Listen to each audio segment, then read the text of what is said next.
वैसे शिक्षकों को पसंद करता हूं जो लोकतांत्रिक मानसिकता का हो।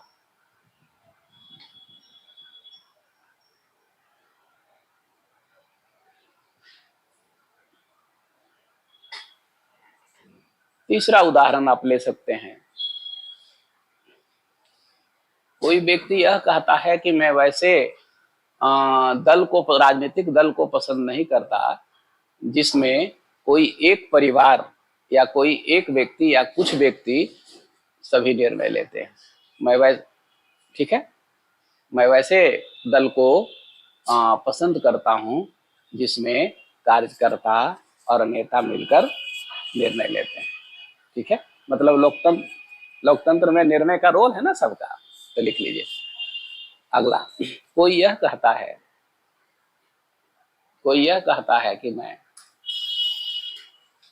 कोई यह कहता है कि मैं ऐसे राजनीतिक दल को पसंद नहीं करता ऐसे राजनीतिक दल को पसंद नहीं करता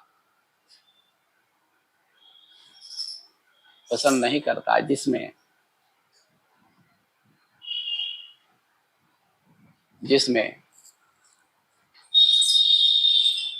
एक परिवार के लोग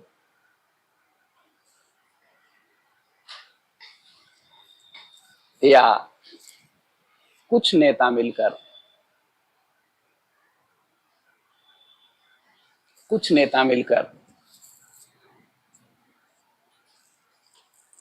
निर्णय लेते हैं।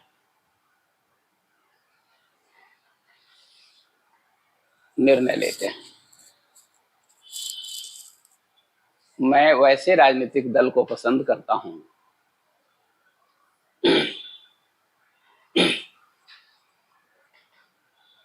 मैं वैसे राजनीतिक दल को पसंद करता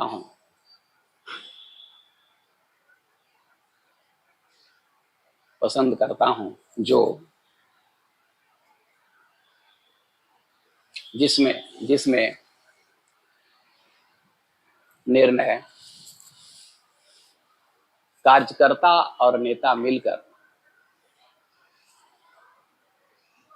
कार्यकर्ता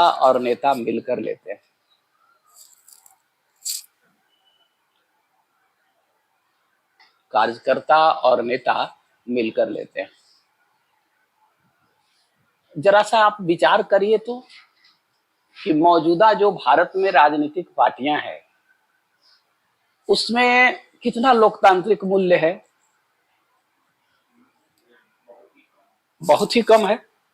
आप कह सकते हैं कि भारत में लोकतांत्रिक विशेषताएं अमेरिका जैसा है, नहीं कह सकते हैं।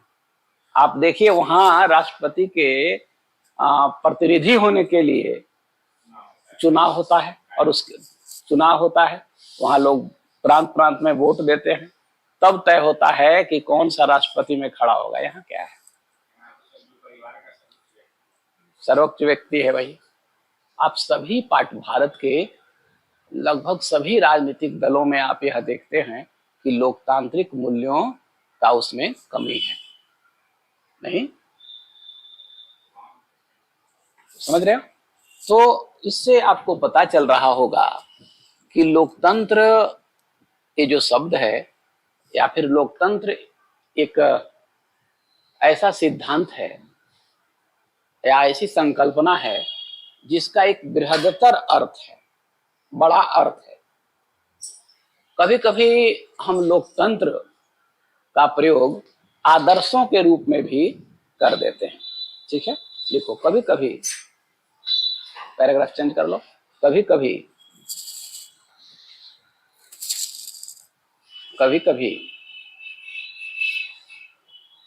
लोकतंत्र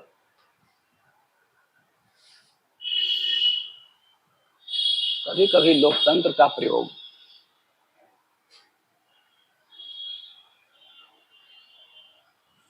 हम आदर्शों के लिए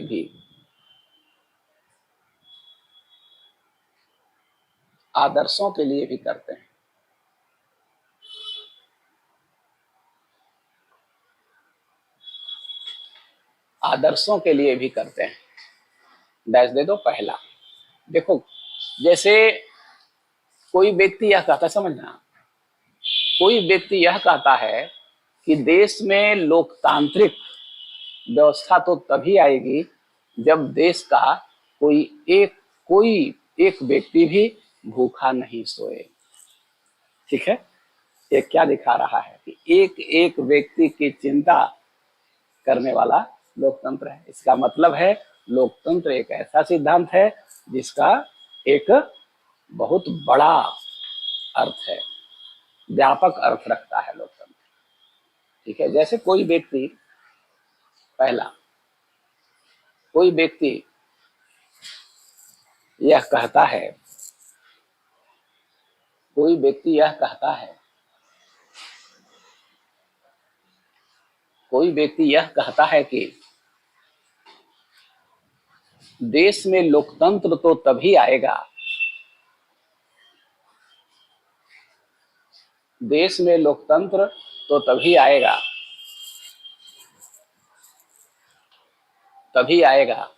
जब देश का कोई भी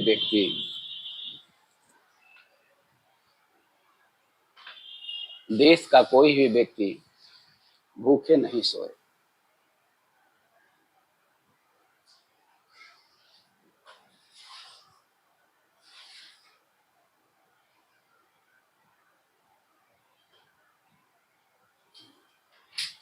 ठीक है, दूसरा,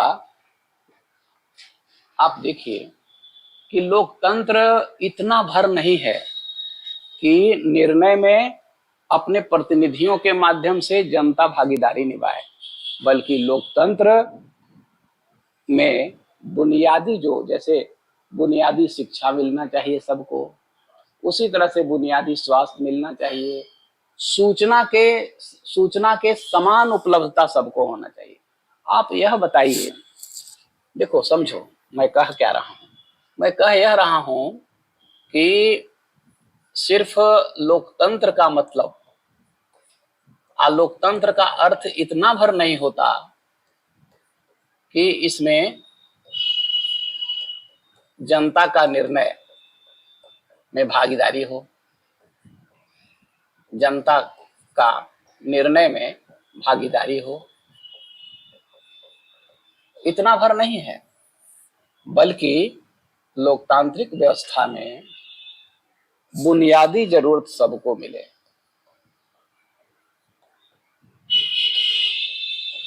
बुनियादी जरूरत सबको प्राप्त हो,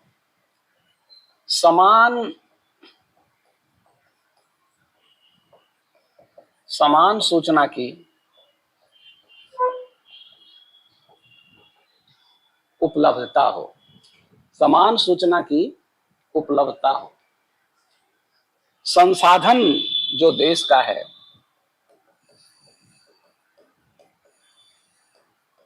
संसाधन में भी सबकी भागीदारी हो। ठीक है, आप मुझे यह बताइए कि भारत में बुनियादी जरूरत क्या सबको पूरी है? बुनियादी जरूरत मतलब भोजन, वस्त्र, आवास, स्वास्थ्य और शिक्षा, ये 5 बुनियादी जरूरत मानी जाती है। रोटी, कपड़ा, मकान, स्वास्थ्य और शिक्षा, ये सबको है नहीं है। भारत में चलिए, अमेरिका में चलिए देखिए, बुनियादी शिक्षा है सबको, बुनियादी जरूरत पूरा है। अब जरा आप ये बता दीजिए कि समान सूचना की उपलब्धता है? आप मुझे यह बताइए कि भारत के जो गांवों में जो सूचना जाती है और शहर में आप रहते हैं, जो आपको सूचना उपलब्ध है, दोनों बराबर है? नहीं है। आज बिहार या फिर भारत के बहुत सारे गांव ऐसे भी हैं जहां अखबार नहीं जाते, लोगों का अखबार की उपलब्धता नहीं है, इंटरनेट की भी सुविधा बहुत लोगों के पास नहीं है। सूचना का आधार क्या है? पत्र पत्रिकाएं, मीडिया नहीं, सोशल मीडिया। इसकी उपलब्धता कम ही है। ऐसे में भारत लोकतांत्रिक जो विशेषता रखने वाला है, उसके उसके गुण भारत में कम ही दिखते हैं। समझ रहे हो? तो कभी लोकतंत्र एक ऐसा बृहद संकल्पना है जिसमें हम कभी कभी आदर्श की भी बात कर लेते हैं कि लोकतंत्र सिर्फ जनता के, सरकार के निर्णय में जनता की भागीदारी ही नहीं है, बल्कि संसाधनों में बुनियादी जरूरत और समान सूचना की उपलब्धता भी मिले तो उसे हम कहेंगे कि वह देश लोकतंत्र। तो दूसरा दूसरा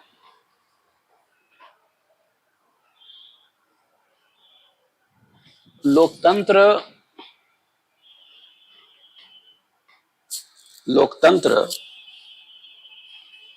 लोकतंत्र सरकारी फैसले में या सरकारी निर्णय में जनता की भागीदारी मात्र नहीं है, या जनता की भागीदारी भर नहीं है, नहीं है, बल्कि देश के संसाधन बल्कि देश के संसाधन, कौमा, बुनियादी जरूरत बुनियादी जरूरत सूचना की उपलब्धता सूचना की उपलब्धता में भी देश के प्रत्येक नागरिक की भागीदारी, देश की प्रत्येक नागरिक की भागीदारी।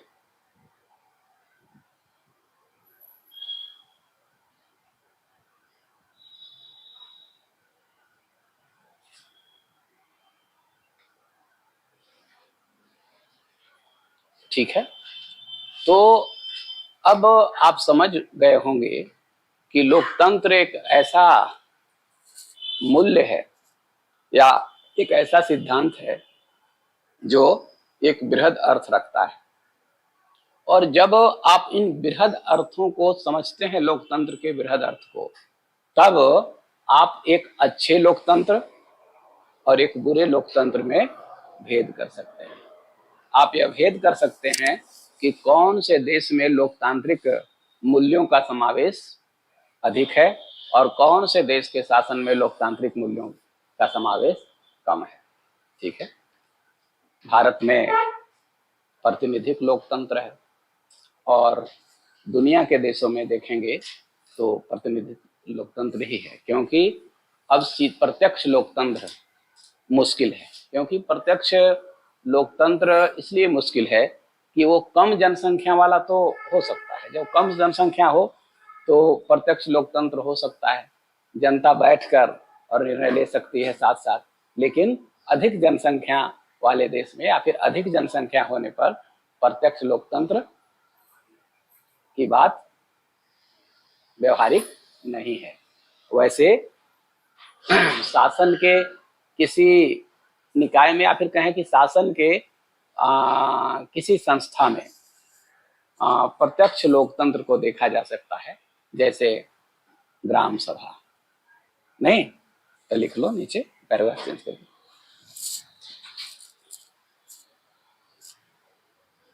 दो।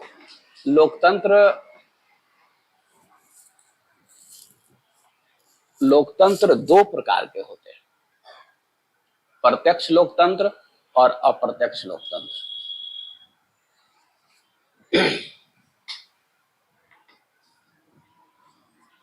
दो प्रकार के होते हैं, प्रत्यक्ष लोकतंत्र तथा अप्रत्यक्ष लोकतंत्र।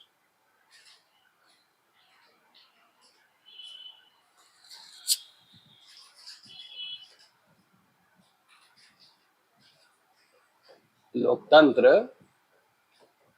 दो प्रकार के होते हैं,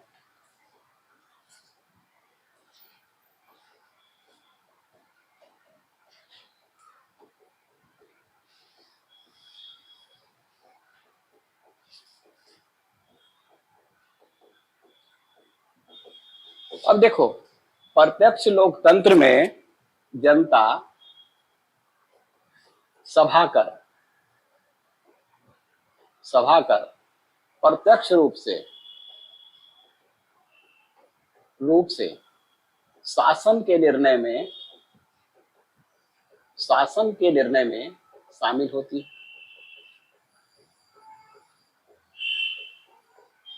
होती है, प्रत्यक्ष लोकतंत्र में। जैसे हम चलते हैं ऋग्वैदिक काल के भारत में।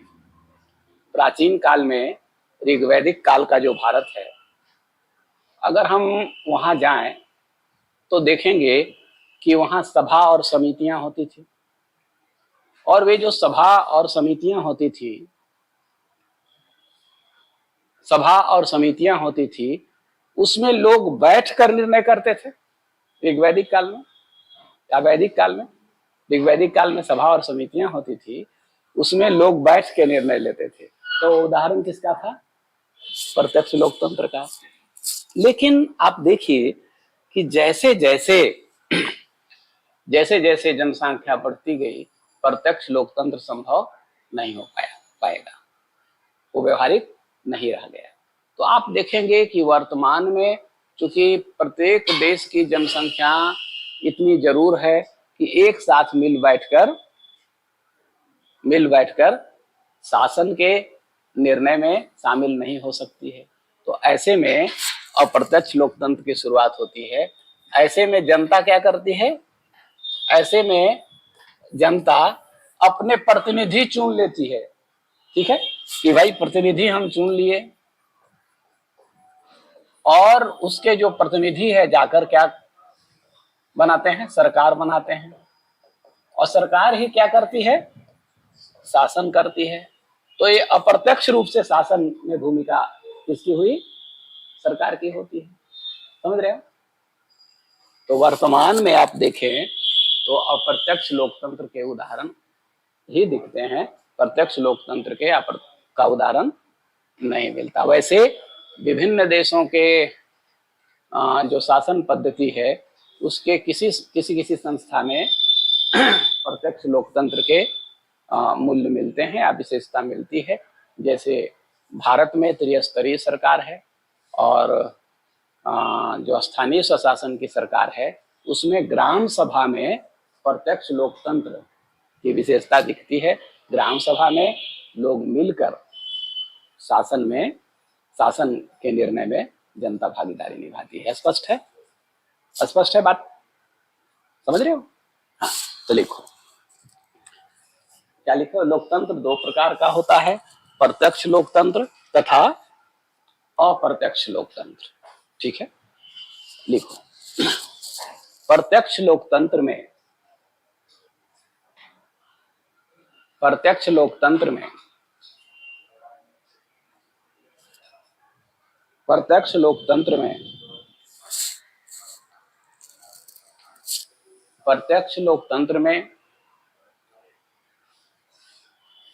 शासन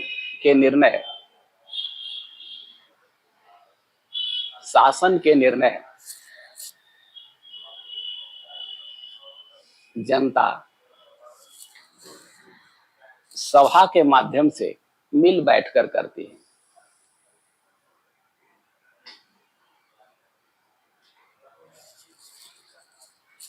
मिल बैठकर करती है।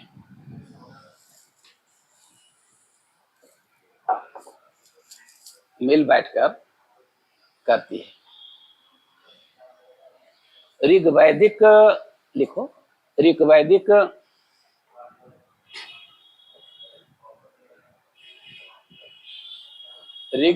काल में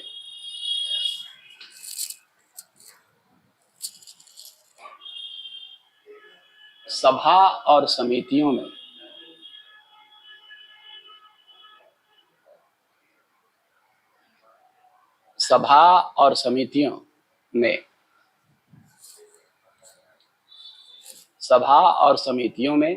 जनता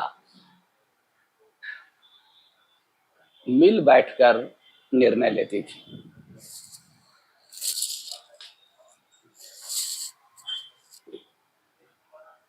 आपको पता है कि ऋग्वैदिक काल में शासन की दो समितियां थी, सभा, तो दो संस्था थी, सभा और समिति।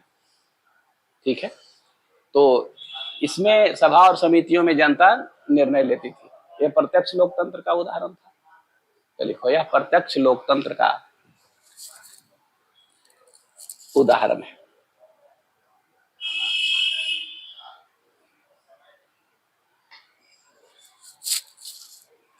वर्तमान में जनसंख्या अधिक होने के कारण, वर्तमान में जनसंख्या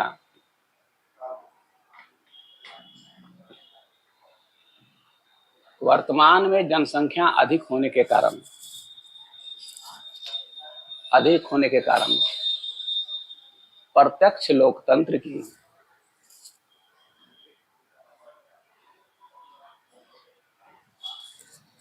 प्रत्यक्ष लोकतंत्र व्यवहारिक नहीं रह गया है,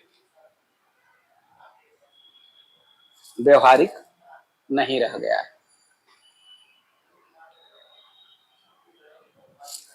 वैसे कुछ देश के वैसे कुछ देश के शासन के कुछ संस्थाओं में, कुछ देश के शासन के कुछ संस्थाओं में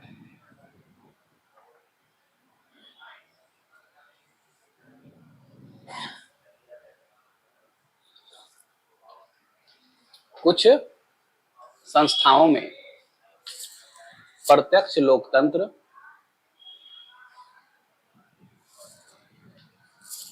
लोकतंत्र दिखते हैं।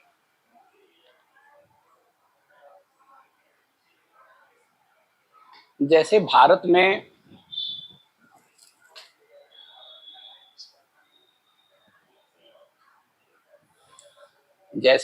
में ग्राम सभा में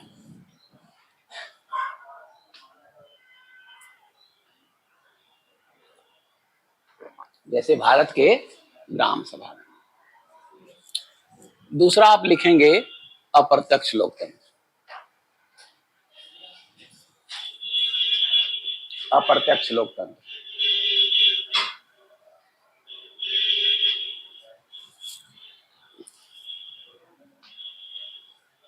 वर्तमान, ऐसे लिखो, अप्रत्यक्ष लोकतंत्र,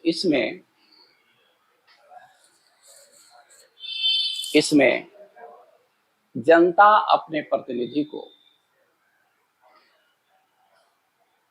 इसमें जनता अपने प्रतिनिधि को चुनती है। प्रतिनिधि मिलकर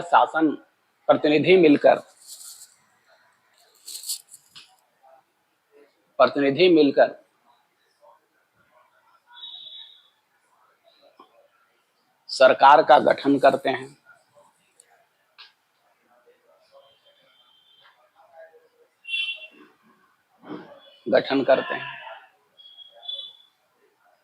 और प्रतिनिधि ही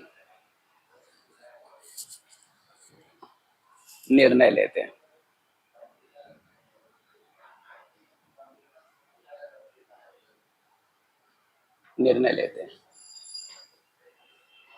देखो, चूंकि यह व्यवहारिक है ना, क्योंकि एक साथ तो जनता बैठ ही नहीं सकती, इतनी जनसंख्या है। तो चूंकि यह व्यवहारिक है, इसीलिए विश्व के सभी लोकतांत्रिक देशों में क्या है? अप्रत्यक्ष लोकतंत्र।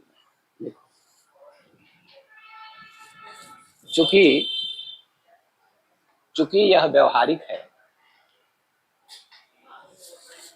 अतः वर्तमान विश्व के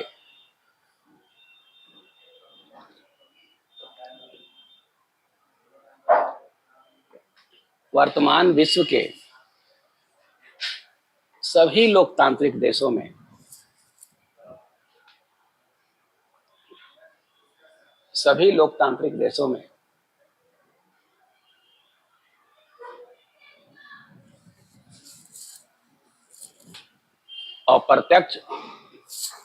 अप्रत्यक्ष लोकतंत्र या प्रतिनिधिक लोकतंत्र, इसी को बोलते हैं प्रतिनिधिक लोकतंत्र, मौजूद है।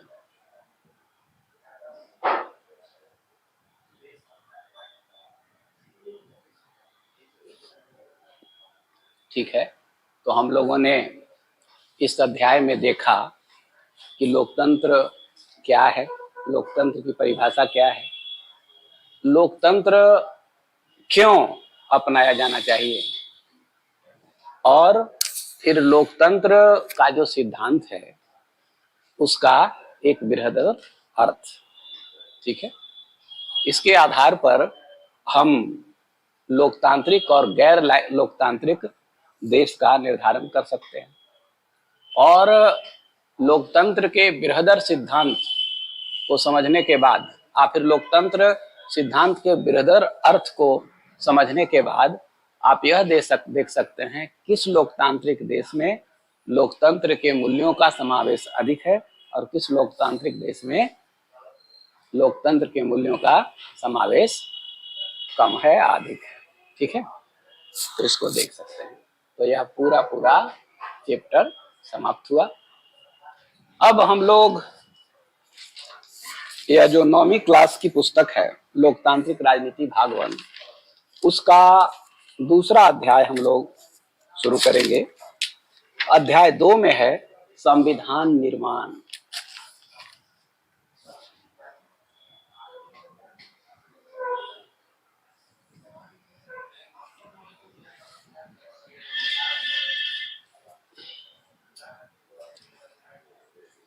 एनसीईआरटी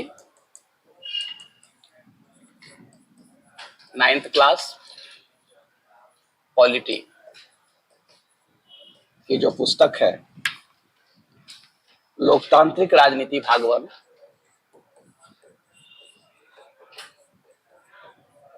लोकतांत्रिक राजनीति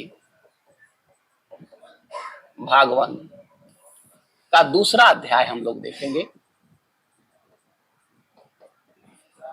जिसका नाम है संविधान निर्माण।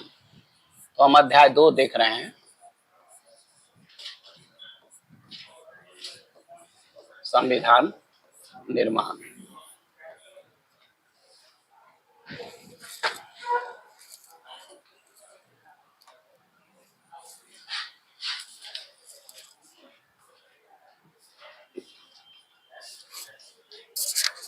देखो,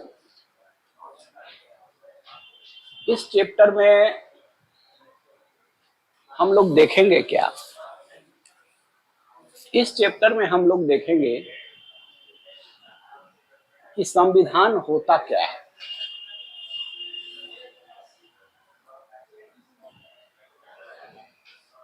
संविधान क्या है? दूसरा हम लोग देखेंगे किसी भी देश के लिए, किसी भी देश के लिए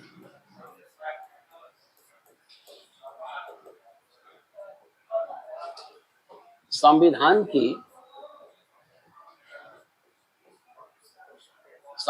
की क्या जरूरत है। ठीक है, और यह देखेंगे दक्षिण अफ्रीका के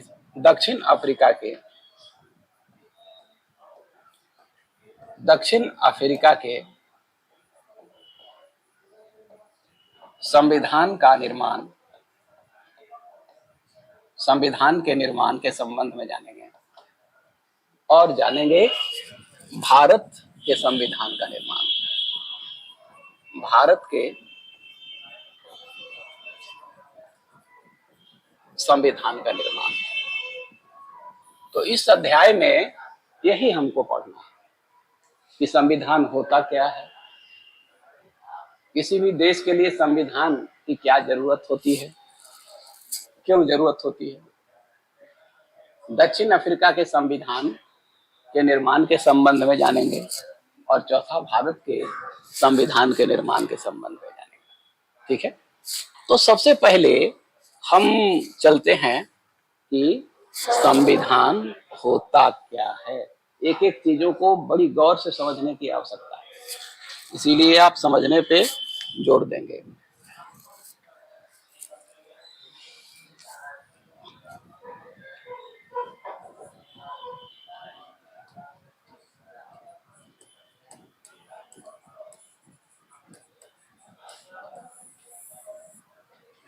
देखो, संविधान क्या होता है,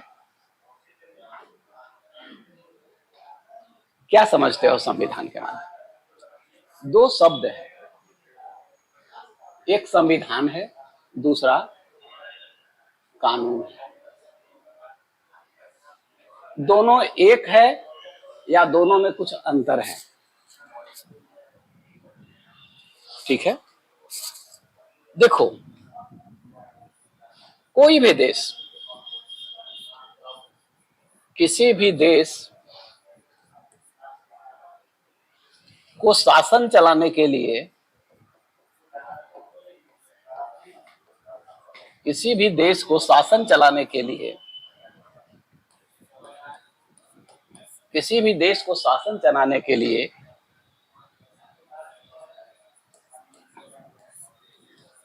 कानून की आवश्यकता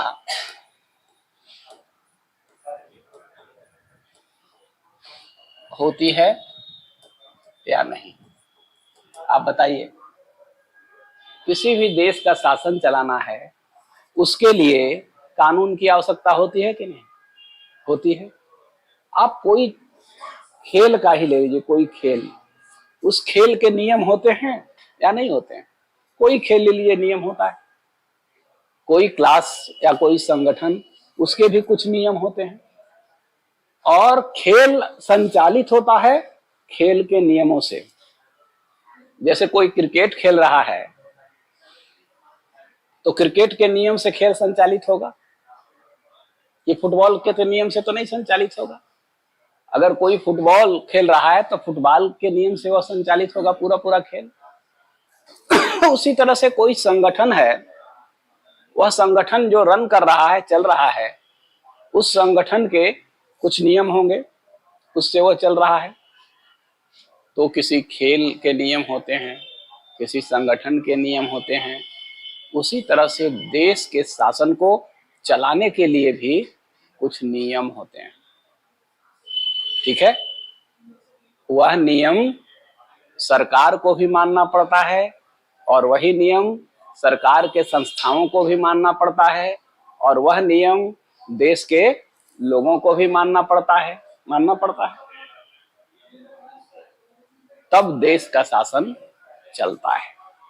मेरा कहने का मतलब है कि देश के शासन को सुचारू ढंग से चलाने के लिए जिन बुनियादी नियमों की जरूरत होती है, गौर से समझिएगा, हमने एक शब्द का प्रयोग किया है कि जिन बुनियादी नियमों का,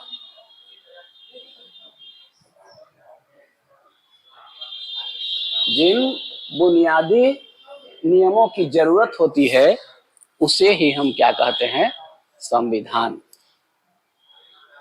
ठीक है, किसी देश के शासन के संचालन के लिए जिन बुनियादी नियमों की जरूरत या आवश्यकता होती है, उसे ही कहते हैं संविधान। इसका मतलब संविधान बुनियादी नियमों का या बुनियादी कानून का क्या है? एक दस्तावेज है, डॉक्यूमेंट है। और आप कहेंगे ये बुनियादी नियम या बुनियादी जो कानून है, फिर ये कानून क्या है? तो ये बुनियादी नियम के आधार पर जो नियम बनाए जाएंगे वो क्या कहलाएंगे? कानून। जैसे संविधान एक बुनियादी नियम है, संविधान ने यह नियम बना दिया कि एक संसद होगी जो कानून बनाएगी। अब संसद कानून बना रहा है, देख रहे हैं? इसका मतलब बुनियादी नियमों के आधार। संसद कौन कानून बनाएगा? बुनियादी नियमों के आधार पर, मतलब संविधान के आधार पर बनाता है तो बुनियादी नियमों के आधार पर। तो जो विधि या जो कानून बुनियादी नियमों के आधार पर बनाए जाएंगे उसको क्या कहेंगे? कानून कहेंगे। तो संविधान क्या होता है? किसी भी देश के शासन को सुचारू रूप से संचालित करने हेतु कुछ बुनियादी नियमों का संग्रह संविधान कहलाता है। ठीक है, यह जो बुनियादी नियम है सरकार को भी मानना पड़ता है, सरकार की, देश की संस्थाओं को भी मानना पड़ता है, और किसको मानना पड़ता है, वहां रहने वाले लोगों को भी मानना पड़ता है, नहीं, नागरिकों को भी मानना पड़ता है। तुम भारत के नागरिक हो, क्या संविधान को मानते हो? उसके जो नियम कानून है उसको मानते हो ना?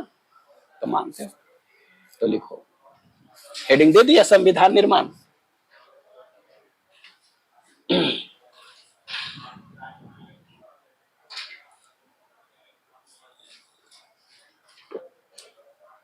लिखो,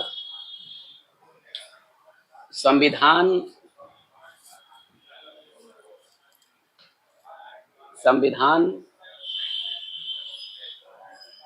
बुनियादी नियमों का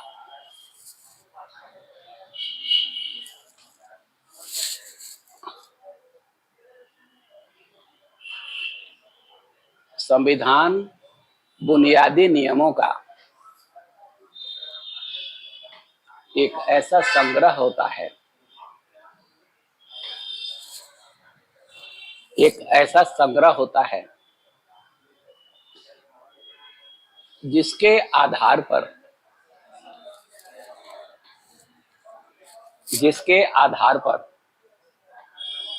किसी देश का शासन,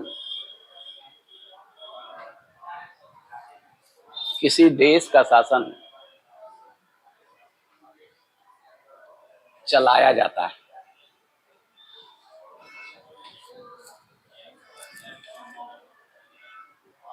अर्थात संविधान बुनियादी नियमों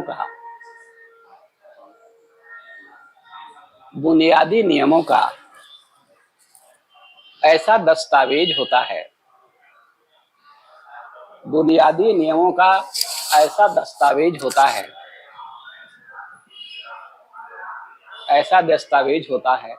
जिसके आधार पर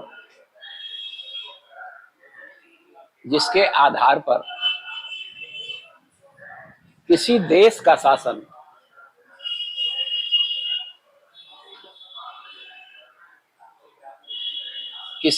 शासन चलाया जाता है,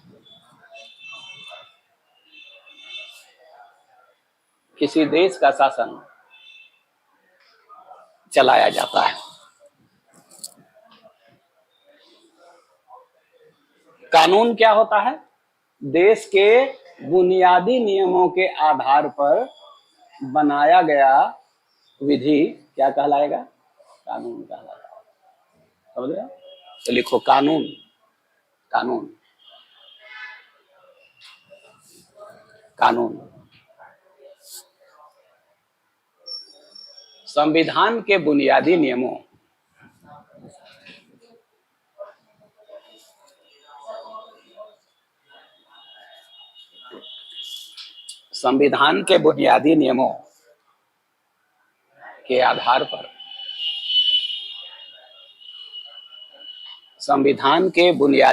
के आधार पर बनाए गए विधि को कानून कहा जाता है।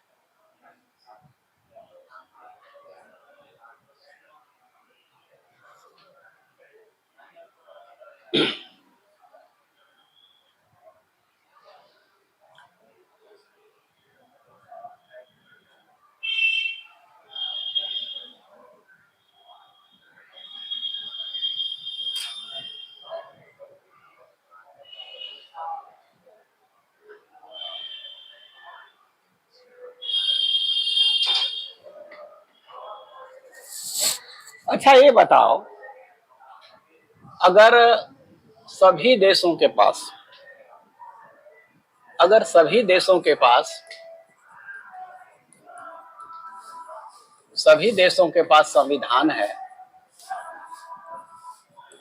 संविधान होगा, तो क्या वे देश सभी के सभी लोकतांत्रिक हो जाएंगे? लोकतांत्रिक होंगे?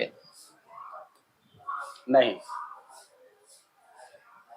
मान लिया म्यांमार में सैनिक शासन है और वहां कोई संविधान बना दे, तो वो देश लोकतांत्रिक होगा? नहीं। तो जिस देश के पास संविधान है उस देश में लोकतंत्र होगा ही, यह कोई अनिवार्य शर्त नहीं है। लेकिन जो देश लोकतांत्रिक है उसका संविधान जरूर होगा। समझ रहे हो? तो किसी भी देश के पास अगर संविधान है तो वह देश लोकतांत्रिक होगा, यह कोई जरूरी शर्त नहीं है। लेकिन जो देश लोकतांत्रिक है उसका संविधान अवश्य होगा। समझ रहे हो मेरी बात कि हम कहा क्या रहे हैं? मान लिया कि सऊदी अरब है, सऊदी अरब में शाह होता है, सुल्तान होता है, वहां राजतंत्र है, लेकिन वहां का भी संविधान है। तो संविधान तो है लेकिन लोकतंत्र नहीं है। तो जिस देश के पास संविधान है तो कोई जरूरी नहीं कि वहां लोकतंत्र ही हो, लेकिन जो देश लोकतांत्रिक है वहां संविधान जरूर होगा। कोई भी लोकतांत्रिक देश को देख लीजिए, उसका अपना संविधान होगा, चाहे लिखित संविधान हो चाहे अलिखित संविधान। आप जानते हैं कि अमेरिका का संविधान, कनाडा का संविधान, भारत का संविधान, फ्रांस का संविधान, ये सब लिखित संविधान है। लेकिन ब्रिटेन का संविधान अलिखित संविधान है। ब्रिटेन का संविधान अलिखित है मतलब यह नहीं कि वहां कोई संविधान नहीं है, संविधान है। वो देश को चलाने वाला जो बुनियादी नियम है वहां की संसद समय समय पर बनाते रहती है और उसी के आधार पर पूरे देश का शासन चलता रहता है। समझ रहे हैं? तो अलिखित जरूर है लेकिन संविधान वहां है। समय समय पर उन बुनियादी नियमों को ब्रिटेन की संसद बनाती रहती है, उससे ब्रिटेन का शासन चलता है। ठीक है? तो लिखिए, किसी देश में किसी देश में किसी देश में किसी देश का संविधान, ऐसे लिखो, किसी देश का संविधान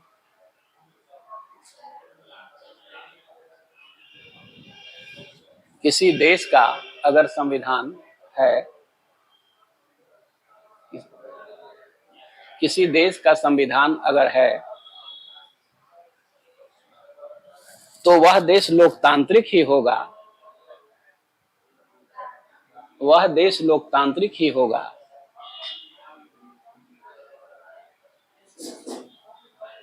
वह देश लोकतांत्रिक ही होगा, यह जरूरी नहीं है। यह जरूरी लोकतांत्रिक ही होगा, यह जरूरी नहीं है। परंतु प्रत्येक लोकतांत्रिक देश का अपना संविधान होता है।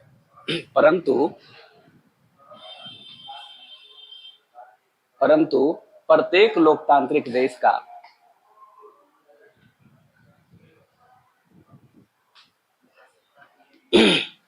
लोकतांत्रिक देश का अपना संविधान होता है।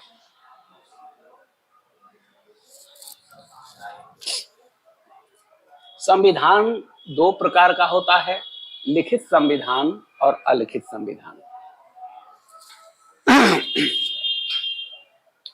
संविधान दो प्रकार का होता है, लिखित संविधान और अलिखित संविधान।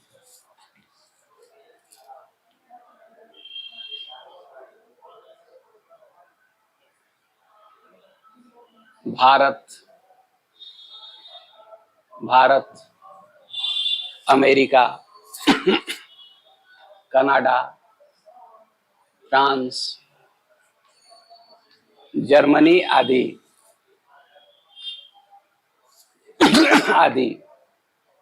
लोकतांत्रिक देशों का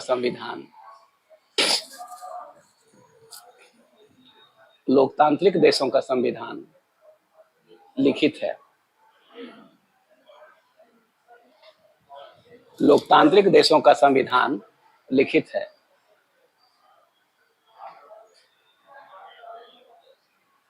जबकि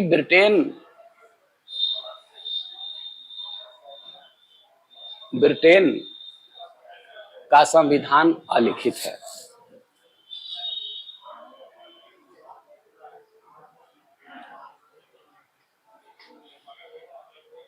अलिखित है।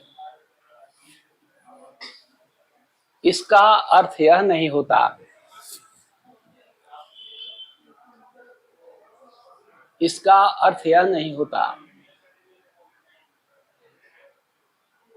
कि ब्रिटेन का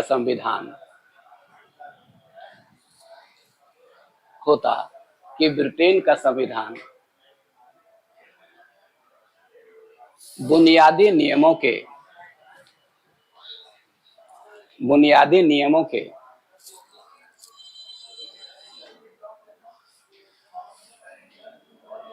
क्या लिखे हो?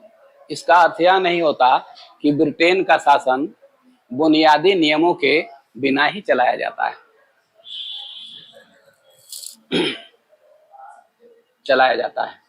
बल्कि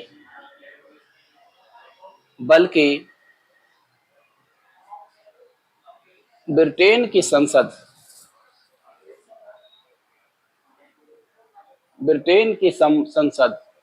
समय समय पर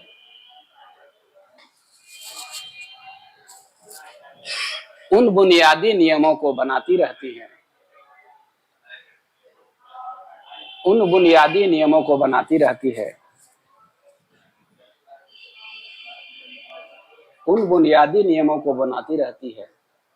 जिसके आधार पर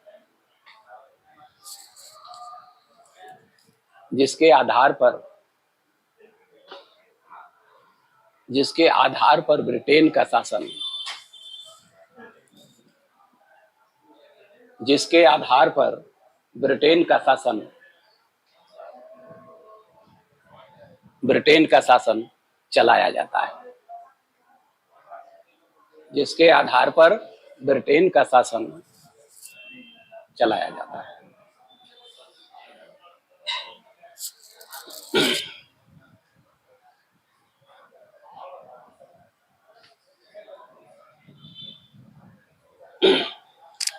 हम लोग अब यह देखेंगे कि दक्षिण अफ्रीका में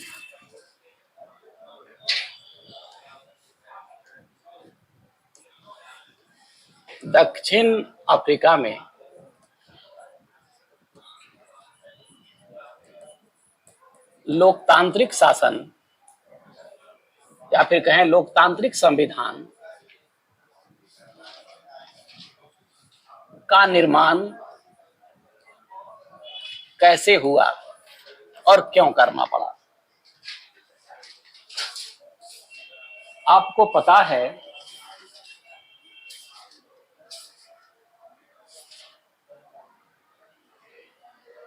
आपको यह पता है कि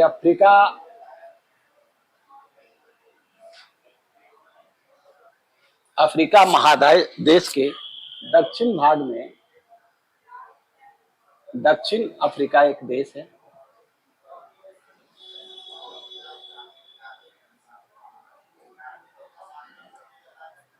दक्षिण अफ्रीका एक देश है। आपको यह भी पता है कि इस दक्षिण अफ्रीका में रंग भेद की नीति थी।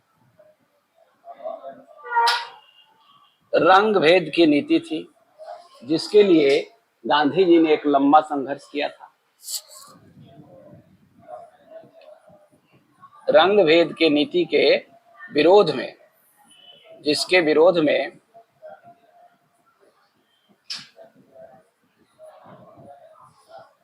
गांधी जी ने एक लंबा विरोध किया था।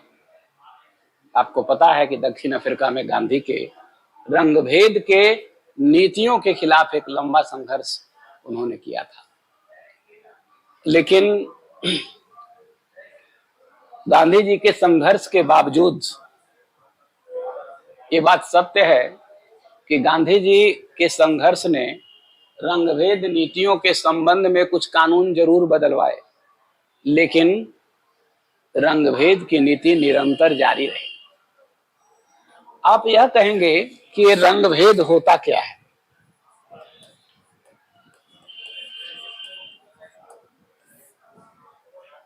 अंग्रेज या फिर कहें गोरे 17वीं और 18वीं शताब्दी में जैसे भारत में गोरे आए व्यापार करने और भारत के शासक बन बैठे, उसी तरह से 17वीं 18वीं शताब्दी में ये गोरे दक्षिण अफ्रीका पहुंचे थे व्यापार करने, और वहां भी वह शासक बन बैठे। ये दक्षिण अफ्रीका के जो मूल लोग थे वो 3/4 लोग, उसकी जनसंख्या 3/4, और ये 3/4 लोग जो दक्षिण अफ्रीका के मूल जनसंख्या थी, वो दक्षिण अफ्रीका की मूल जनसंख्या के लोग काले होते थे, काले होते थे। तो ये गोरे और ये काले, ये जो गोरे हैं, क्योंकि उनका शासन था, तो इन गोरों ने एक रंग भेद की नीति लागू की। गोरों के लिए अलग कानून और कालों के लिए अलग कानून। कुछ भारतीय भी वहां चले गए दक्षिण अफ्रीका, और फिर कुछ ऐसे देश के लोग जो ना पूरे गोरे हैं ना कोई पूरे काले हैं, तो उसको क्या कहा? मिश्रित रंग। मिश्रित रंग, ठीक है। आप देखे होंगे भारत में भी जो भारत के काले लोग हैं या भारत के लोग हैं, ये गोरे ठीक ढंग से नहीं देखते थे। उनको बड़ा एक गुमान रहा गोरों को अपने नस्ली उच्चता का, इसको बोलते हैं नस्ल। वो यह मानते हैं कि जो हमारा नस्ल है, गोरा नस्ल, वो दुनिया के सर्वोत्तम नस्ल है, और काला नस्ल जो है वह दुनिया का सबसे खराब नस्ल है। तो दक्षिण अफ्रीका में भी आप देखेंगे कि ऐसा कानून बना रखा छात्र की शासन में था जो गोरों के लिए विशेष सुविधा प्रदान करता था और कालों के लिए दूसरी सुविधा।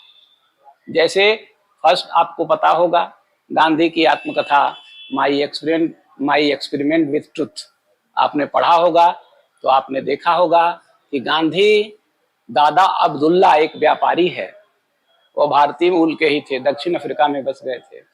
तो दक्षिण अफ्रीका गए थे दादा अब्दुल्ला के, एक फर्म उन्होंने बनाया था दादा अब्दुल्ला, उसकी कोई कानूनी लड़ाई थी। क्योंकि गांधी जी वकील थे तो इनको बुलाया गया था वहां। जब गांधी जी गए तो इनको पहले दर्जे के जो रेल का कंपार्टमेंट है उसमें बैठने नहीं दिया गया। इनके बाल साधारण वहां के जो सैलून थे काटते नहीं, क्योंकि एक बार अगर काले का काट देंगे तो गोरे आएंगे नहीं। होटल इनको रहने के लिए नहीं मिल रहा है कि अगर रह लेंगे किसी होटल में रख देंगे काले को तो फिर गोरे वहां रहेंगे नहीं। कहने का मतलब है कि गोरे और काले में एक बड़ा भेद था, इसी को रंग भेद या नस्ल भेद कहते हैं। गांधी ने इसके खिलाफ बखूबी लड़ाई लड़ी थी, लेकिन यह रंग भेद की नीति चलती रही। बाद में वहां पे एक नेता उभरे जिनका नाम था नेल्सन मंडेला। सुना है आप लोगों ने? National Mandela, Nelson Mandela, Nelson Mandela, national लिखते हैं, नेल्सन होगा, नेल्सन मंडेला। अब देखो यह जो नेल्सन मंडेला है, उनकी जो आत्मकथा है the long walk to freedom,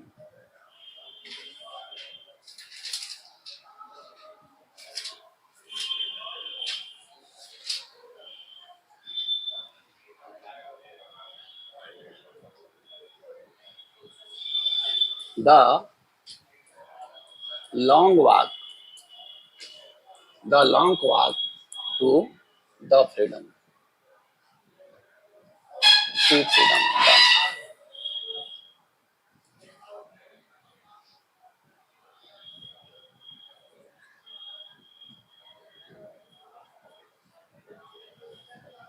the long walk to freedom, यह नेल्सन मंडेला का,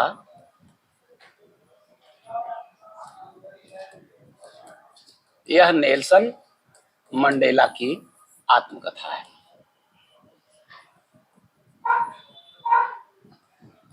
ये बड़ी अच्छी पुस्तक है, आप चाहें तो इसको पढ़ सकते हैं। अब देखिए नेल्सन मंडेला ने ये जो रंग भेद की नीति है उसके खिलाफ एक लंबा संघर्ष किया, और फिर आप देखेंगे कि वहां पर रंग भेद की नीति को समाप्त करवाया, और इसके लिए एक लंबे समय तक नेल्सन मंडेला को जेल में रहना पड़ा। ठीक है, तो 9 बज चुका है, अब हम लोग क्लास कल करते हैं, कल और परसों दोनों दिन क्लास।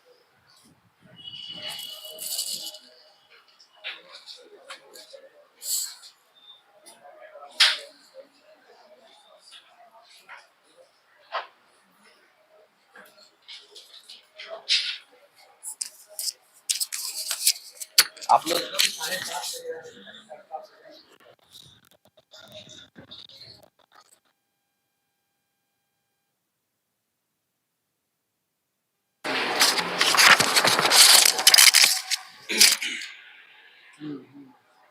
हाँ पक्का यूनिट है, हाँ तो पक्का क्या नाम है,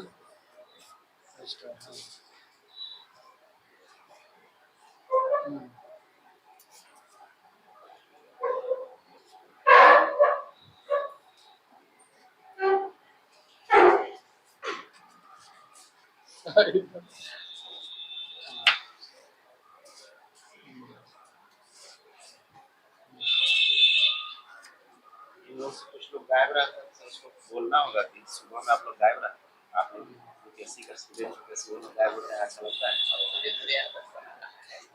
उसी ने कहा तो नहीं सबको देख से, हाँ मोबाइल होने से रात मोबाइल और होता भी तो है, भैया के साथ पड़ता है, वो भी वो किराना में बना लिया था 7 बजे से, अभी तो 7 बजे बज, इसमें से वो लड़का स्टूडेंट को सुनना हो, ये पता है जो रेलवे बना बोले उसके ठिकाना जज पीछे बैठा हुआ था, रजिस्ट्री के नाम लेट से पे अलग कभी चीज जाता भी है, रेनामा अलग चीज है, रेनामा तो सब लोग को विश्वास हो जाए कि रेनामा सही में करेंगे, थोड़ा बहुत कंप्यूटर जानता है, कागज तो करते हैं गुड फेथ में काम है, हम चाहते हैं रेनामा कि पेपर रजिस्ट्री वाला के बाद में हो गई, ठीक है।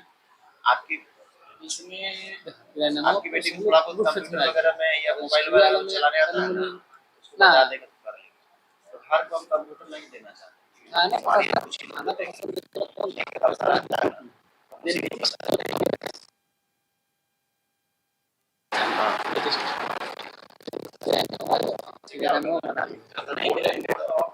सिग्नेचर पर मिले कनेक्ट करना था, कनेक्ट करना नहीं कर देगा, और कभी कभी 5-10 मिनट रूटीन ताकि हम निकल गए निकाल दे रहा चाय के भी नाम काम में लगने समझाने का ना, तो सुबह का ज्यादा उपयोग कर पाएंगे, 7 बजे से ही शुरू कर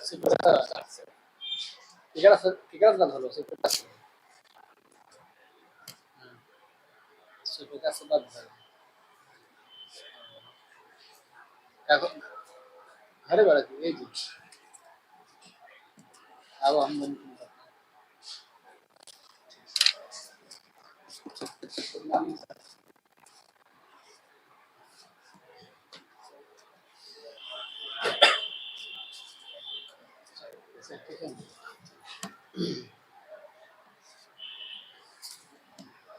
आगे से आप अपनी बच्ची से क्या मतलब उम्मीद रखते हैं, क्या करने का, उसमें तैयारी करवाई करना? देखिए, तो उसकी मेमोरी के ऊपर और वो अपने बाकी उसका पढ़ाई लिखाई में इंटरेस्ट का क्या बात है, क्योंकि नंबर तो सम्मानजनक नहीं आया, ठीक है, लेकिन इंटरेस्ट पढ़ाई में कैसा। कभी कभी स्टूडेंट पारिवारिक विवाद में या पारिवारिक परेशानी में, या जो आप बोले कि जंप मरवा दिए, इसके वजह से भी नंबर खराब हो सकता है। अब ये बताइए कि वास्तव में स्थिति उसके साथ क्या सिचुएशन है, पढ़ाई लिखाई में इंटरेस्ट कैसा है उसका। वास्तव में यही बताया, यही के मतलब रिलेशन इन्हीं के रिलेशन के साथ में हम तो आ जाए हमको लगता है क्लास जंप 9th से, मतलब 9th से मतलब 8वां के बाद सीधे 10वां भेज दिया गया, क्या किया गया। वही बताएंगे विशेष, हम उनको जानते हैं साथ में बच्चा शशिला भाई। अभी के समय में बिहार बोर्ड में नंबर खराब लाना चौंकाने वाला बात होता है, ठीक है। अभी इस बार से बड़ा बढ़िया नंबर आया हमारा, नतीजा लाया है। जम्मू में कौन सा विद्यालय है, बहुत सारा प्रिपरेशन असीमुल तल्ला जो उसका नाम बहुत सारा, उसमें तो अधिकतर लोग टॉपेबल लग रहा है। पिछले 5 साल 10 साल से तो उसका टॉपर में कहीं ना कहीं नाम रहता है, चाहे फिफ्थ रैंक में हो, चाहे फर्स्ट रैंक में हो, चाहे सेकंड में हो, 10वां में उसका पढ़ाई लिखाई अच्छा रहता है। कुछ अच्छे लड़के का भी नंबर कम है, देखिए थोड़ा कम आना जो है कोई बड़ा चीज नहीं। तो थोड़ा कम इसलिए आया ना कि वो लड़का था अच्छा, और अच्छा होने के बाद दूध भी चुकी चोरी आदि चल जाती है, तो अच्छा लड़का का मूल्यांकन नहीं कर पाया। जिसको हम लोग उम्मीद कर रहे थे 80-85% आएगा, उसको आ गया बेचारा कि 70%। सही बोल रहा है, चोरी में यही तो दिक्कत न हो रहा है, उसी बच्चा नाराज हो रहा है, उसी बच्चा खुदकुशी नहीं करता है। तो हम इतना पढ़े लिखे, बच्चा कोरोना के बाद उसका दिमागी पैटर्न इतना कमजोर हो गया है ना, जूझना नहीं चाहता थोड़ा भी जो। ऐसा नहीं कि कोटा खराब हो गया, कोटा में पहले भी टेंशन रहता, अब बच्चा बर्दाश्त नहीं कर पाता। अब डांट दीजिएगा ना, या तो एग्रेसिव हो जाएगा, डांट दीजिएगा तो, और नहीं तो फिर जो है तुरंत जो है वो निगेटिव सोचने लगता है। सर इधर आप निकलते हैं सर। हाँ ठीक है।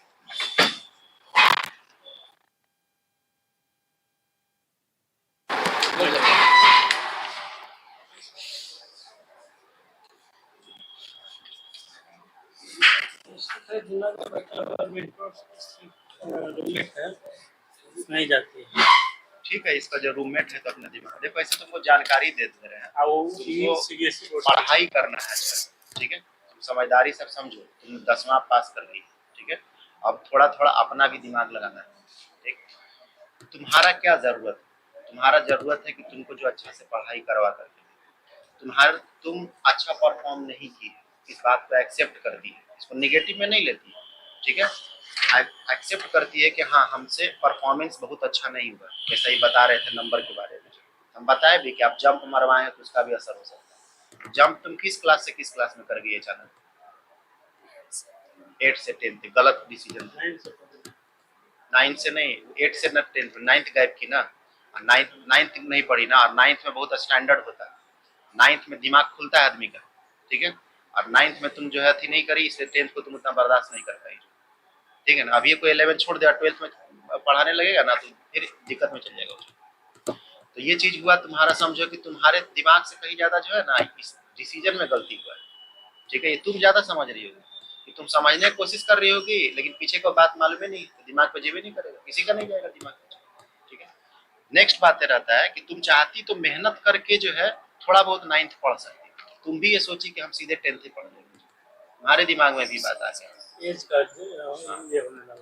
जो भी बात है तो तुम जो है कीजिए। अब बात है कि जो प्रॉब्लम है उसको तुमको बताएं।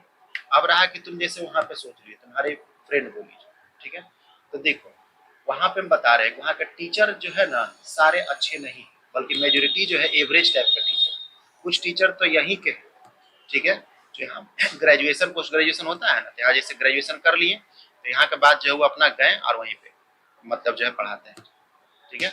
उसी के नीचे एगो आर्म्स कोचिंग, ठीक है, देखे होगी तो वहाँ भी यही के टीचर पढ़ाते हैं, वहाँ एक सक्सेना सर है जो यही के हैं, यहाँ पढ़े हैं, ऐसा नहीं कि यहाँ के हैं, यहाँ पढ़े हैं। क्यों पढ़े हैं, यहाँ ग्रेजुएशन पोस्ट ग्रेजुएशन होता है, इसलिए आप पढ़े हैं, उसके बाद वो अपना पढ़ाने गए। हम ये जानकारी दे रहे हैं। अब रहा बात है कि तुम्हारा हिंदी मीडियम में उन लोग तो बिल्कुल मदद नहीं करेगा, हिंदी मीडियम में कुछ ही यहाँ पे कोचिंग है, मदद नहीं करेगा। तो तुम सोचो कि तुमको कुछ वहाँ ज्यादा समझ में नहीं है। मान लो इन केस हम ये भी मान करके चलते हैं कि कुछ टीचर वहाँ अच्छा है लेकिन धड़ाधड़ इंग्लिश में लिखवाएगा, धड़ाधड़ इंग्लिश में बोलेगा, ठीक है, हिंदी वाला बीच में मिक्सिंग ज्यादा नहीं करेगा, ठीक है, तो तुमको किसको दिक्कत होगा ना, तुम तो गई उस तरह से।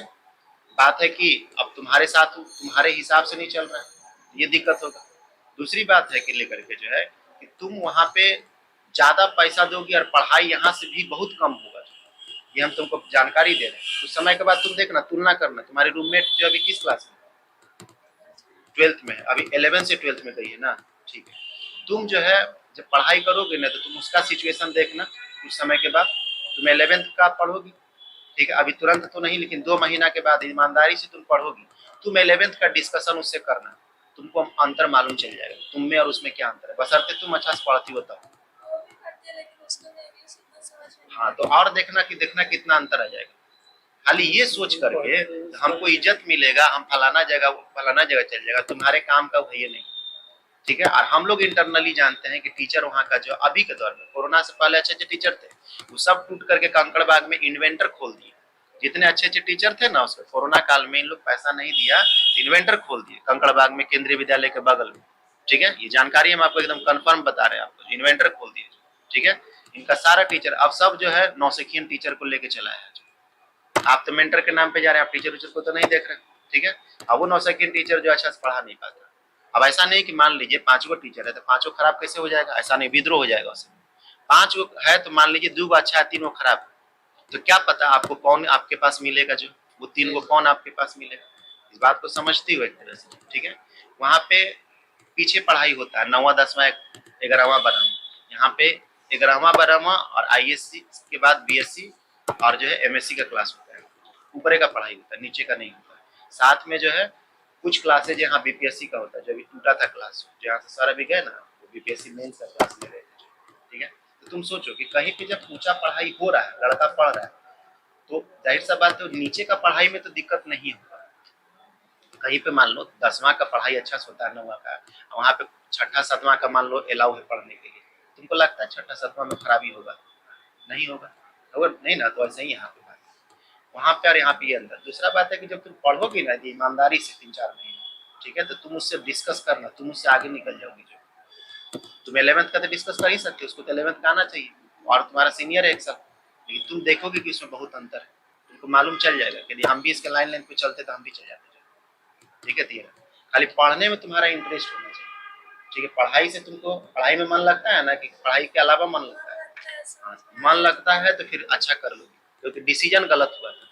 9th जो जंप हुआ ना, 8 जंप कर जाती खराब नहीं होता, 7 जंप मारती खराब नहीं, क्योंकि 9वां में तुमको पढ़ना पड़ ही जाता।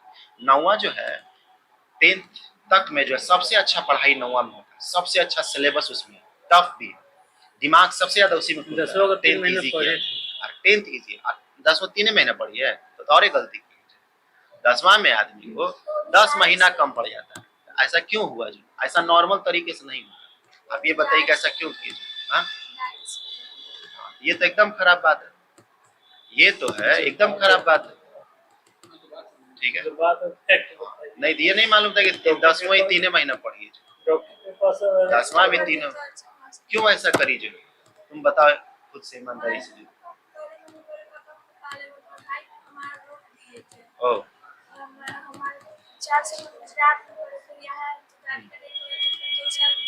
पारिवारिक प्रॉब्लम हुआ, इसका मतलब यही होता है, ठीक है। जो भी हुआ ये जान लो कि तुम खराब नहीं हो, जो सिस्टम जो हुआ ना पढ़ने का, जो वो खराब कर दिया गया, जो वो नियत से नहीं, लेकिन ये डिसीजन गलत हुआ है, ठीक है। अब तुम ईमानदारी से तुम यहाँ पढ़ोगी ना, तो तुमको अलग से बुला बुला करके जो भी सर, ऐसा नहीं कि सिर्फ तुम ही को, ऐसा कोई भी यहाँ पर स्टूडेंट कमजोर रहता है तो उसको अलग से बुला करके बताया जाता है। प्लस में तुमको होमवर्क मिलेगा, घर पे तुम 9th-10th को सुधारती हो, क्योंकि 9th-10th तुम नहीं सुधारोगी ना, तुम 11th-12th नहीं पढ़ पाओगे। तुम सीधा समझो कि कोई स्टूडेंट को तुमको सिखाना है LCM HCF, ठीक है, LCM निकालना, HCF निकालना या कुछ समीकरण निकालना, तुमको मालूम चलता है, उसको जोड़ घटाव नहीं सिखाया गया, तुम सिखा पाओगी? वो सीख पाएगा, ठीक है। लड़का तेज है, उसमें कहीं कोई दिक्कत नहीं, लेकिन उसको जोड़ घटाव सिखाया नहीं गया, सीधे बोल रहा है LCM सीखो तुम, किसका गलती? ये तरीके में गलती हो गया, ठीक है। अब क्या बनता है, जोड़ घटाव उसको सिखाओ, सीख जाएगा LCM, ठीक है। हम ये तुमको एग्जाम्पल इसलिए दिए ना तुमको जो है कि तुम जो है उधर का बात को भूलती हो। यदि तुमको सीखना है, तुमको जो काम में है, तुमको जो अलग से मेहनत करके दे, क्लास में तो तुम रहबे करोगी, यहाँ पे अलग से तुमको मेहनत मिलेगा। तुम यदि ईमानदार रहोगी, ठीक है, तो तुम सीख जाओगे। और तुम जब सीख जाओगी ना, तो तुमको अपने मालूम चलेगा कि तुमसे कहाँ गलती हुआ, तो मालूम चलेगा तुमसे गलती नहीं हुई, ठीक है, परिस्थितियां और डिसीजन में गलती हुआ, ठीक है, ये तुमको बाद में महसूस होगा, लेकिन उसका असर तो डैमेज तो तुम ही पाया है, ये भी बात तुम समझ। और जब तक तुम 9th-10th अच्छा नहीं करोगी, कोई भी पढ़ाई अच्छा से नहीं कर सकती, ठीक है, ये बात समझ में आ गया ना, ठीक है। तो तुम अब सोचना कि तुमको सिखाने वाला, तुम्हारा साथ देने वाला लोग चाहिए, कैसे ही खाली तुम जाती हो मुख दर्शक बन के, ठीक है, और चली आती हो, समझ उमझ में कुछ आता नहीं, तो इससे क्या फायदा, खाली नाम का है। जैसे कोचिंग क्लास में मिलता था, पढ़ती क्या नहीं, कल सोते रहती थी तुम? हाँ, क्लास में सिर्फ कैसे सोएगा जो, ऐसे तुम घर उर में सोती थी, ज्यादा काम नहीं करती थी?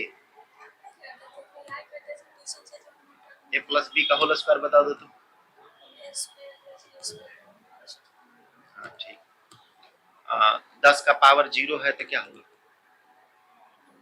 नहीं पता।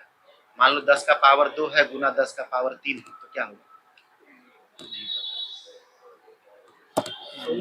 न्यूटन का नियम बताओ तो। न्यूटन का नाम सुनी हो ना? न्यूटन का नाम नहीं सुनी तुम, इसीलिए नहीं सुनी कि तुम 9वां नहीं पढ़ी। न्यूटन का नाम नहीं सुनी हो तो सोच रही हो कि साइंस का स्टूडेंट होने में कितना गलत बात है, तो बोले इसलिए न्यूटन का जो है, देखो अपने ऊपर, देखो एक समय के बाद जो है ना, अपने ऊपर प्रशंसा भी नहीं लेना चाहिए और अपने ऊपर आलोचना भी नहीं लेना चाहिए। परिस्थिति को तुम देखती हो, ठीक है, तुम 9th नहीं पढ़ी हो, ये बहुत बड़ा कमजोरी तुम्हारे पास। जितना तुम्हारा दिमाग खुलेगा ना, उतने तुमको अफसोस लगेगा। लेकिन बात है कि जो हो गया उसको तुम वापस नहीं ला सकती, तुमको डबल मेहनत करना। अब तुम मेहनत करोगी तो कर लोगी, तो दिमाग जो तुम्हारा 9th में था और अभी है, बहुत अंतर है। तुम 9th में 1 साल पढ़ती तो उतना दिमाग आता, अभी तुम 3-4 महीना यदि एक्टिव हो जाओगी ना, तो 9th का सारा पढ़ जाओगी, ठीक है। दिमाग समझ में नहीं आता, इसलिए सो जाता है। हाँ, वो तो होगा ही, किसी के साथ। आप ही को अभी कोई दे देगा जिस मैथ को आप नहीं पढ़े, बैठ के पढ़िए, तो सो ही नहीं जाएगा, क्या करेगा उसे, समझ में नहीं आएगा तो मोबाइल पे पढ़ो, ऑनलाइन वो जबरदस्ती वाला बात है। आपसे बोले कि यूपीएससी का सिलेबस मोबाइल में पढ़ के यूपीएससी निकाल लो जा करके, तो हो जाएगा जी। देखिए, कुछ चीजों को समझना रहता है, समझदार मतलब मैच्योरिटी रख करके, और अगला साइड हो करके समझना रहता है कि ये चीज अगले के साथ क्या हुआ है, एक तरह से। तो स्टूडेंट खराब नहीं है जैसा हमको देखने में इसका लग रहा है, ठीक है। भाव भंगिमा से आदमी का जानकारी मिलता है, ठीक है, सोच से जो है। लेकिन बात है कि इसको उतना मौका नहीं मिला। अब अंदर का हम पारिवारिक इश्यू पे तो डिस्कस नहीं करेंगे, वो हमारा अधिकार क्षेत्र में नहीं आता है, ठीक है। लेकिन तुम यदि इंटरेस्ट रखती हो पढ़ने में, तो तुम सही हो जाओ, और नहीं तो सही तो होना ही पड़ेगा। पापा पढ़ाना चाहते हैं, ठीक ना जी, लेकिन मम्मी लोग भी पढ़ाई नहीं। कोई बात नहीं जो है, लेकिन अब तुम अपना अच्छा करती, ये पढ़ना चाहती तुम अब पढ़ाई अपना समझो कि अपने लिए करती हो। घर से यदि थोड़ा सा मनमुटाव भी हो जाए पढ़ाई को लेकर के, तो कर लेती, बाद में कर को दोगी तो सब सही हो जाएगा। ये सिर्फ कहीं ना पढ़ने के कहीं नहीं, इनके यहाँ पर पटना में अभी 5 दिन हुआ, यहाँ पर एडमिशन करवा देते हैं लोग हॉस्टल में। इसको पढ़ना है, बस पढ़ना है। नहीं तो ठीक हो जाएगी। तो पढ़ने का इंटरेस्ट है ना, इसलिए तुम सोचती थी कि मतलब तुमको समझ में नहीं आता, उस चीज को पूरा करती। थोड़ा मेहनत करने के लिए तैयार रहना, ठीक है ना, थोड़ा मेहनत करने के लिए तैयार रहना। आप थोड़ा मान लो यहाँ पे जो है ना डांट फटकार जो है मिलता है, तो उसको पॉजिटिव लेकर, ठीक है। बेवकूफ नहीं बनाया जाएगा, तो तुम गलत करोगी तो खराबे को लगेगा, उसको तुम निगेटिव नहीं लेती, ठीक है ना। एक तरह से कि तुम न्यूटन का नियम नहीं बता रही हो, न्यूटन का नाम नहीं सुनी हो ना, तो तुम किसी भी अपने सीनियर से पूछना। ये बोले इस कहीं पे भी इसको देश से पढ़ाई होगा, अभी ऐसा नहीं होगा, उन्होंने करोगे तभी नहीं कर पाओगे। अभी तुमको वो लोग चाहिए जो तुम्हारे हिसाब से तुम्हारी जरूरत को पूरा कर, समझे, ठीक है ना। ये रहा। और यहाँ पे क्यों ऐसा इतना किया जाता है, क्योंकि यहाँ पे जो है ना ग्रेजुएशन पोस्ट ग्रेजुएशन का पढ़ाई होता है। यहाँ पे पढ़ाई कैसे करवाना है ना, ये बात का हम लोग को अंदाजा रहता है। नहीं तो ऊपरे कैसे पढ़ पाएगा बताओ। झोपड़ी बनाना है जैसे तैसे बांस उस लगा करके बना देगा, अपार्टमेंट बनाना है जैसे तैसे बना देगा, जमीन को सही करना पड़ता है। ऊपरे का जमीन नहीं, नीचे का सही। कभी देखिए अपार्टमेंट बनते हुए, नीचे का जमीन पहले सही करता है। ये झोपड़ी क्या है, कहीं भी बांस बाला लगा के कर दिया जाए। तो यहाँ पे ऊपर पढ़ाई होता है ना, इसलिए नीचे के पढ़ाई में हम लोग जो है ध्यान देते हैं। नहीं तो ऊपर पढ़ ही नहीं पाएगा, फ्रस्ट्रेट हो जाएगा। पढ़ाने वाला भी फ्रस्ट्रेट हो जाएगा, पढ़ने वाला भी फ्रस्ट्रेट हो जाएगा। ठीक है, तो तुम अपना निश्चिंत रहो पढ़ाई में, जो तुम्हारा यदि इंटरेस्ट है, ठीक है, और तुम पढ़ने में, तुम हमको लग नहीं रहा है कि तुम पढ़ने में कमजोर हो, ठीक है, लेकिन तुम्हारे साथ सिस्टम जो हुआ है वो थोड़ा डिस्टर्बिंग हुआ, जिसमें 9th में जो हो गया उस तरह से। तुम अच्छा से पढ़ोगी कोई बात नहीं, ठीक है, अच्छी तरह से। और यहाँ पे तुमको बोल ही रहे हैं तुम 11th का तुम अपना एडमिशन लेना, ठीक है, जब तुम 11th अच्छा हो जाएगी, हम 12th नहीं बोलेंगे, तुमको निकालियो देंगे जो है, ठीक है, तब भी तुमको लगेगा कि नहीं हमको पढ़ना है, हालांकि नहीं निकालेंगे, नहीं बता रहे हैं। कहीं भी अच्छा जगह रहता है तो तुम उसके जगह पे खुद ही जाती हो, और मान लो खराब हम रहेंगे तो हम कितनों बोलेंगे कि ना फ्री में पढ़ लो, पढ़ोगी नहीं पढ़ोगी, वही वाली बात रहा। तुम अपना 11th अच्छा से यहाँ पढ़ती हो तो अपने समझ में आ जाएगा कि हमको कौन साथ दिया, जो है यदि ये इंस्टीट्यूट नहीं होता तो क्या होता मेरे साथ। तो पर्सनली तो बहुत कम लोग मदद करते हैं, ठीक है, इतना तुम जानने लगा, ठीक है, तो तुम अपना इसको अभी बुक ऑर्डर का भी कुछ जरूरत पड़ेगा क्या? हाँ हम लिख देंगे सब, आप एडमिशन उसको फॉर्म भर लीजिए, इसको भर लीजिए, हम इसको फिर सारा जानकारी है पढ़ना है ना, पढ़ना है ना। पढ़ो अच्छा, खाली मेहनत तुम करने के लिए तैयार रहना, बस मेहनत करोगी ना, तुम्हारे साथ जो भी 9th-10th का प्रॉब्लम हुआ है ना वो दूर हो जाएगा। अब जो तुम्हारे साथ हो गया वो वापस नहीं आएगा, 12th में अच्छा नंबर ले आना तो बात सब छिप जाएगा।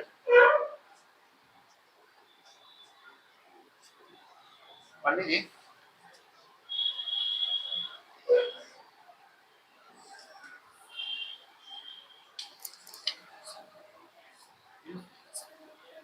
ये जो है आशीष नाम है, पढ़ ले रहे हैं, आशीष नाम है, चेक, ये श्वेता है, ये विकी है, जो लोग फीस दिया था ना उसका चेक दे दीजिए, उसका बात करते हैं।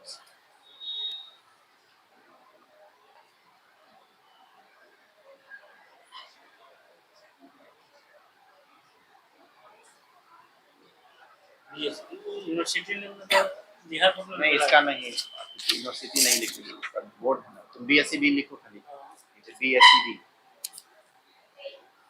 BSEB Bihar state education board होता है, IC बगल में लिखो,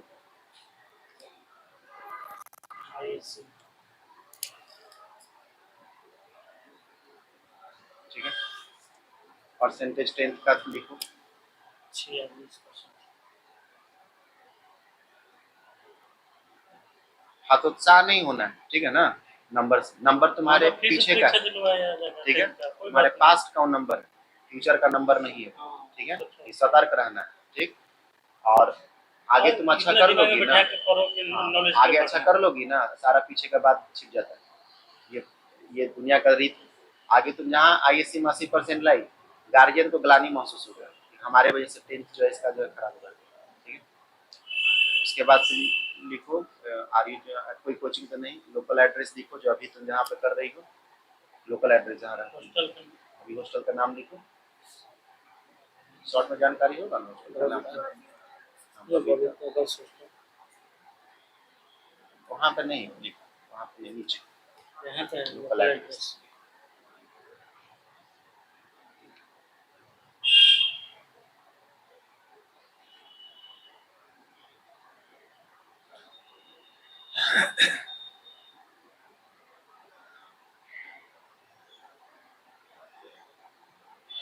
परमानेंट एड्रेस लिखो, परमानेंट एड्रेस,